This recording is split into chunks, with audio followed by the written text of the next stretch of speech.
O mga kabunyog, posibleng mapaaga ang desisyon kay Duterte, ha?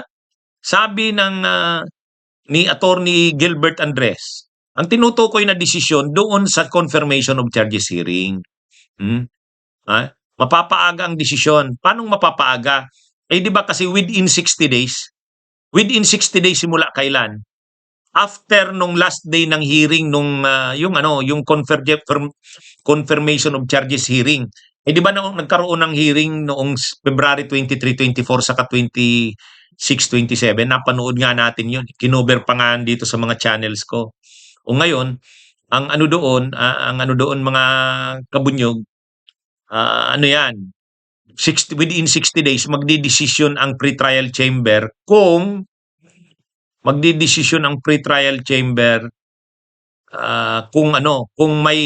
sufficient evidence para mag-proceed sa trial. Yan yung confirmation of charges hearing eh. Ngayon, kung wala namang sufficient evidence, hindi na magpo-proceed ang trial. Pero kung may sufficient evidence, magpo-proceed na ang trial. So importante yung confirmation. Pero pwede ring sabihin na kulang pa ang evidence, mag-produce pa. Pwede 'yon.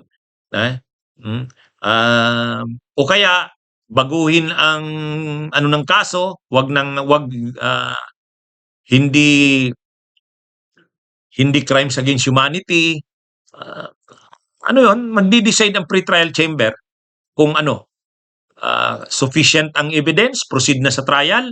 Kapag ganyan ang naging desisyon ng pre-trial chamber, magpiprepare na. Mga 6 to 8 months ang preparation ng mga testigo, ebidensya.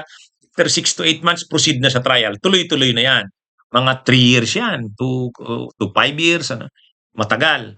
Pero, so ang importante, itong desisyon, ko-confirm ba ng ICC pre-trial chamber 1 yung mga charges?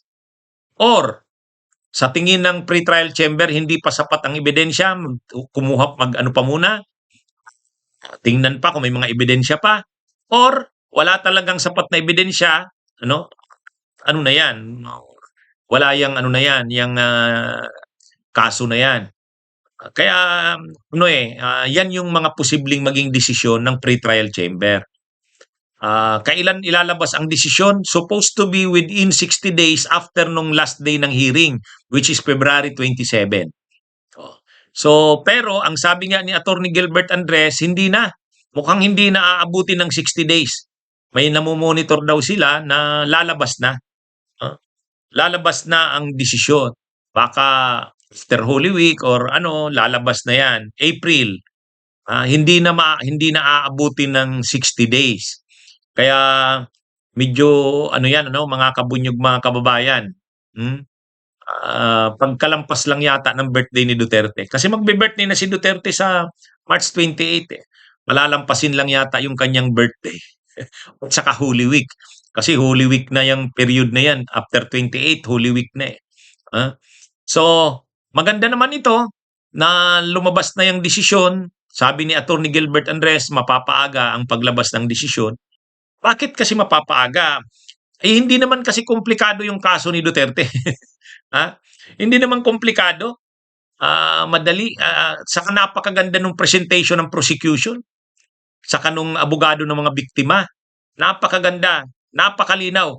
Kung ebidensya din lang ang hahanapin, tad-tad ng ebidensya. Kung mga testigo din lang ang hahanapin, tad-tad ng mga testigo. Ang walang testigo, walang ebidensya, ang defense. Si Kaufman ang walang ebidensya at testigo. Yun ang malinaw na nakita doon sa 4 na araw na hearings nung confirmation of charges hearings. Si Kaufman ang nalagay doon sa alanganin. Wala naman siyang testigo at ebidensya. Kaya ito mga kabunyog, mga kababayan, tama lang na mapapaaga yan dahil nga matagal na ring pinag-aralan yan itong mga pre-trial court judges na to. Alam na nila yan. Saka kitang-kita naman doon sa hearings na ginawa. Yung mga elements ng crimes against humanity, kitang-kita eh. Yung mga ebidensya at testigo talagang pinaplas pa sa yung mga videos na mga sinabi ni Duterte, pinangalanan yung mga co-perpetrators, ano ang kanilang naging roles. Kaya ano ito, mga kabunyog, mga kababayan, talagang inaasahan naman na magiging madali para sa ICC Pretrial Chamber 1 na mag-decide. Kung ang tanong lang naman, tama ba yung charges? Yung charge sa kanya na crimes against humanity, dapat ba itong i-confirm? Sufficient ba ang evidence para mag-proceed sa trial? Kung yun lang naman mga tanong, talaga namang kitang-kita, dapat i-confirm ang charges at sufficient ang evidence para mag-proceed sa trial. So, lalabas na yan, abangan na natin mga kabunyog, mga kababayan, malapit na, Kaya ano na ito, kumbaga magsisimula na tayo sa trial talaga. Actually, ang nag-delay nito ng kaso ni Duterte, si Kaufman din kung ano-ano mga delaying fix ang ginawa. Actually, ang confirmation of charges hearing na yan na ginawa nitong February 23, 24, 26, 27, dapat yan September 23 pa eh. Ako nga, nakabili na ako ng ticket noon. Kasi nakakuha na rin ako ng clearance sa ICC.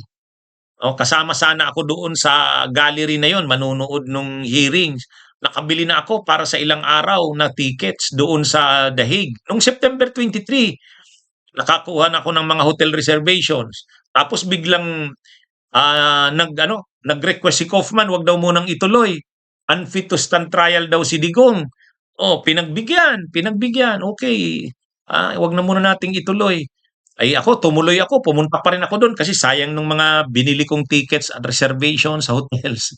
Tumuloy pa rin ako sa, 'di ba, nung September 23. Tapos itong natuloy na February 23, hindi na ako. Siyempre gastos na, magastos. Pero ang ibig kong sabihin, ang nag-delay niyang mga hearings na yan si Kaufman. Bakit niya dinelay ng dinelay? Kasi wala ngang matibay na ebidensya. Wala ngang matibay na mga testigo siya. Delaying tricks na lang ang ginamit. Ganun yung ginawa ni Kaufman, mga kabunyog, mga kababayan. Pero natuloy na noong February 23, 24, 26, 27. At ang hinihintay na lang, desisyon. Ang nakalagay sa rules within 60 days. Pero hindi na aabuti ng 60 days. Magdi-decide na. Okay? Magandang balita yan. Okay, mga kabunyog, mga kabayan, mabuhay po tayo. Bunyog, halikan na kasama ka. Bunyog, kapag buklod ay may pag-asa. Luzon, Visayas, Mindanao, isa ang pananaw. Sa bagong Pilipinas ang bunyog isisigaw. Bunyog, bunyog.